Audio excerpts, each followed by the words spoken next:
this week, Robin Lehner came out and addressed the rumor that he's not hurt to the media this week, which is big. When I first saw the video or the report, I thought he was still out, but it was actually the game before. It was the day as he was coming back.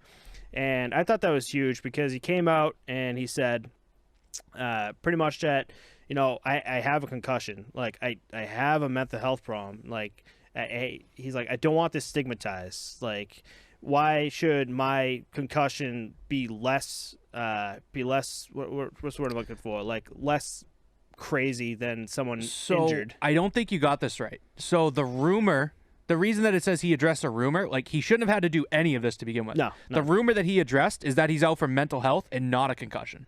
People were saying that he was not injured. So the stigma aspect of it was, I'm out with a concussion and people don't believe me that I have an upper body injury. They think I'm like off my rocker again. I'm going crazy. Oh yeah. So I think it's like so dumb and ridiculous that people are speculating about him, like, when he's the front runner and the person that's out there, about the stigma of it. Right. And good for him going out and saying, like, it's a great thing what he's doing, Right. but he shouldn't have had to do it. And honestly, this whole story pissed me off because he is now, like, the NHL calls it an upper body injury for HIPAA reasons. Right. And now he's violating his own HIPAA, which it's not a violation necessarily, but he's just coming out and saying this is what it actually is for you Exactly. people to know what's going on. Exactly. But he shouldn't have to do that. It's because the media is speculating about him and saying, oh, he's probably going crazy again. He's having mental health issues. Right. And it does get to a point where, like, they can speculate all they want, but if you don't come out as a player, if the person who they're speculating about, if you don't come out and say what actually is going on, Exactly. people start to believe what the media is saying it is. And that's what pisses me off is he was basically, like, his hand was forced to come out and say he has a concussion, which also hurts his career down the line because now other teams are like, oh, he has concussion issues. Yeah. You know what I mean? Right. Like, his trade value is now dropping. Oh, yeah. You know what I mean? It's just an all-around wrong story, and I was very pissed off when I saw it. Yeah, no, I'm with you on that, too. When I was watching the video, too, he just, like, I love him for this, man. He comes out and says exactly what's going on, but at the same time, as he's talking, he's like, I don't want to do this. Like, this shouldn't have to be here. I shouldn't have to be here at all. Explaining to you why I'm out. Even though, like I said, in 2018, Lehner's story came out on mental health, and, like, that blew up, man. Do you remember that came out? And you're like, it's like a full page thing. I have it up on the Discord if you want to look it up.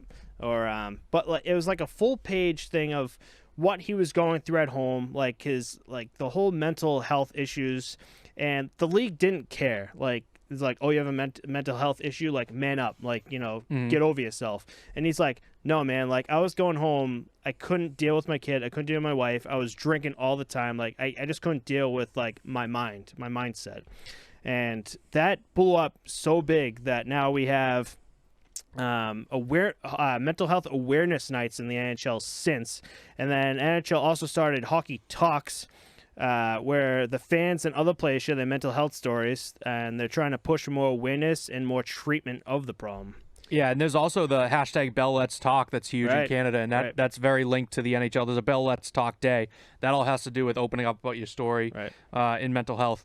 But the same year that you mentioned, 2018's Lehner's story comes out, that year he wins the Bill Masterton Memorial Trophy, which is for the comeback player of the year who, like, overcame adversity. That's awesome. I think that was the same year that Bobby Ryan was battling addiction, and there was, like, a third player that was, like, a huge it was a big run, like, who was going to win it. Like, they all had great stories. Another one, I think, is Oscar Lindblom. Not the same year, but he battled cancer and ended up coming back at the end of the season and still playing. Yeah, that's he beat awesome. cancer and came back and played same season. Craig Anderson was one when his wife had cancer, I believe. Yeah, that's right. Yeah. Right. And I remember him coming back, and the first game back for his wife. Then he had, like, a shutout, I think. Yeah, and, like, he was, like, breaking down crying. Yeah. And he's like, the fans are giving him, like, applause. His wife was in the crowd too. That was Very awesome. cool. That was cool. Yeah, man. Like 2018, like, I mean, we talked about Buffalo the past 2 weeks. But, like, 2018, he was playing for Buffalo, man. Like, when you're a goalie in Buffalo, especially right now, it's fucking rough. And, like, to come out at the time, you're like, I have a mental health problem where, like, the fans are just like, no, dude, we need a fucking goalie in the net, fucking mental health shit. And, like, now, like, he's the face of it, man. You think mental health, you're like, Robin Lehner, like, since then has just been like, I'm the guy, man. I pushed through in the NHL to be like, hey, no, take this seriously. Like, guys, like, get injured with, like, broken, like, hips and shit, whatever. Like, this is just a severe injury. Severe shit. He goes, I think in the interview, he just like, the only difference is they're getting a surgery. I'm taking medication. That's the only difference. So, you know, Robin Lehner's story is fucking awesome. And I don't think he gets enough credit for, or at least a lot of like light for like what he's done. But for the people who know him and know what he's going through, I think that's where he gets the appreciation from.